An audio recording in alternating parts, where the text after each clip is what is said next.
शरण तिहारी, मोहे शरण दे चरणों में, प्रभु जी शरण दे चरणों में, प्रभु जी शरण दे चरणों में। सभी को जय यीशु। चालीसा काल प्रभु के साथ 40 दिन की वचन साधना में आप सबों का स्वागत है। आज हम आज के दिन के प्रति ईश्वर को धन्यवाद देते हैं। आज हम विशेष रूप से उन लोगों के लिए प्रार्थना करते हैं जो हताश है, निराशा में डूबी है, सोचते हैं कि कुछ ठीक होने वाला नहीं है। मेरे वचन सुनने वाले सबों से अनुरोध है, हम आज उन सभी के लिए प्रार्थना करें जो अपने जिंदगी में निराशा में डूब चुके हैं। आइए हम विश्वास के साथ आज का वचन सुनें। संत मार्कोस के अनुसार पवित्र सुसमाचार अध्याय 5 अनुवाद 35 और 36।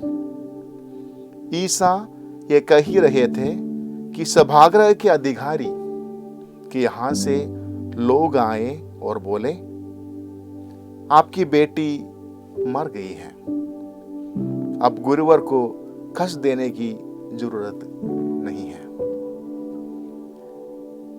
ईसा ने उनकी बात सुनकर सभागृह अधिकारी से कहा, डरिए नहीं, बस विश्वास कीजिए। डरिए नहीं, बस विश्वास कीजिए। मेरे प्रिय दोस्तों, सुसमाचार भाग ये है कि एक सभागृह के अधिकारी प्रभु के पास आते हैं। इसलिए आते हैं, अपनी बेटी बीमार है, गंभीर रूप से बीमार है, उनके लिए प्रार्थना करने के लिए आए थे। लेकिन प्रभु यीशु से बातें कर रहे थे, उस समय उनके घर से लोग आकर उस सभाधिकारी से ये बताते, देखो आपका बेटी तो मर गई है, खत्म हो चुकी है, अब गुरुवार को तंग मत कीजिए, हम लोग चले जाएंगे। कहने का तात्पर्य है, लोग ये बता रहे थे, अरे यार अभी तो खत्म हो चुकी है, आपका गुरु कुछ करने वाला नहीं है, गुरु कुछ नहीं कर सकते, अब प्रार्थना करने का कोई भी मतलब नहीं है। मेरे प्रिय दोस्तों, हमारे जिंदगी में भी शायद हम इसी प्रकार के अनुभव से गुजरते होंगे।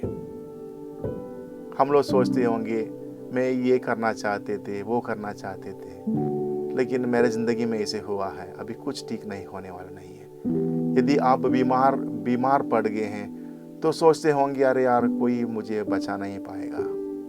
यदि आप लोग बहुत समय से नौकरी के ढूंढ रहा है लेकिन नौकरी नहीं मिल रहा है, आप सोचते होंगे, अरे यार तो मेरा भविष्य ठीक नहीं होगा, अब कुछ नहीं होने वाला नहीं है। मेरे प्रिय दोस्तों, वो सभाधिकारी उनका वचन सुनकर वो वापस जा सकते थे, लेकिन उन्होंने मनुष्य के वचन को ज्यादा ध्यान नहीं दिया, बल्कि ईश्वर के वचनों पर विशेष ध्यान दिया, क्योंकि प्रभु ने साथ में बोला, अरे डरिए नहीं, विश्वास कीजिए। मेरे प्रिय दोस्तों, हम लोग इसलिए ज्यादा निराश और हताश बन जाते हैं क्योंकि हम लोगों की आवाज सुनते हैं, लोगों की आवाज को ज्यादा ध्यान देते हैं। नहीं तो हमारे अंदर जो आवाज अंदर से आता है हमारे, उसको हम ज्यादा ध्यान देते हैं। कभी कभी हम निराश और हताश पे होके हम ये बताते हैं, मेरे जिंदगी में ठीक नहीं होगा, अच्छा नहीं होगा। लेकिन यदि हम प्रभु के वचनों पर विश्वास करेंगे, प्रभु बस ये बताते हैं, ज्यादा शब्द नहीं बताया, उन्होंने ये बताया, डरिए नहीं, बस विश्वास करो, बस विश्वास करो। मेरे प्रिय दोस्तों, आज के दिन हम आप लोगों के लिए प्रार्थना करते हैं, दिल से ये प्रार्थना करते हैं। यदि आप दुख संकट से गुजर रहा है, यदि आप दुखी हैं, किसी का अपने प्रियजनों के खो बैठने के कारण आप ये दुखी हैं, यदि आप नौकरी ना मिलने के कारण दुखी हैं, यदि आप कोई बीमार होने के कारण, आप खुद बीमार होने के कारण दुखी हैं, आज हम ये दृढ़ विश्वास करेंगे कि ईश्वर के लिए कुछ भी असंभव नहीं है। आइए हम परम प्रसाद की आशीष के लिए अपने आप को तैयार रखें।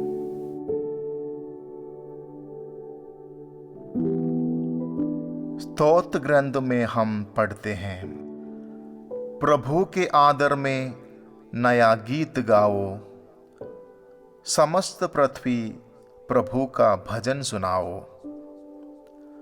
भजन गाते हुए प्रभु का नाम धन्य कहो, दिन प्रतिदिन उसका मुक्ति विधान घोषित करो। सभी राष्ट्रों में उसकी महिमा का बखान करो, सभी लोगों को उसके अपूर्व कार्यों का गीत सुनावो, क्योंकि प्रभु महान और अत्यंत प्रशंसनीय है। हे परम प्रसाद में उपस्थित प्रभु यीशु, हम तेरी स्तुति करते हैं, तेरी आराधना करते हैं। तेरी अनंत कृपा हमें अंधकार से प्रकाश की ओर ले आई है। तेरे असीम प्रेम के लिए हम तुझे धन्यवाद देते हैं। आज के सारे काम काज, सुख दुख और आशा अभिलाषाएं तेरे चरणों में हम अर्पित करते हैं। विश्वास और उत्सुकता के साथ तेरी सेवा में लगे रहने की कृपा हमें दे। मन वचन कर्म से हर पल तेरी इच्छा पूरी करने की शक्ति हमें प्रदान कर। हे सनातन ज्योति सकलेश्वर, सच्चाई के मार्ग पर हमें ले चल। अज्ञानता के जाल में फंसकर पाप गर्त में पड़ने से हमें बचा। प्रत्येक व्यक्ति में तेरा अद्भुत रूप देखकर निस्वार्थ भाव से सबों की सेवा करने की कृपा हमें दे। पापियों को पश्चाताप, मृतकों को स्वर्ग भाग्य और धर्मियों को आनंद प्रदान कर। रोगियों को सौख्य और बेसहारों को आश्रय दे दे। हमें संसार की ज्योति और पृथ्वी का लवण बना दे। हे प्रभु, हमारी ये प्रार्थना है कि हम हमारे जीवन के दुख संकट के समय आपके वचनों पर ही दृढ़ आस्था रखें।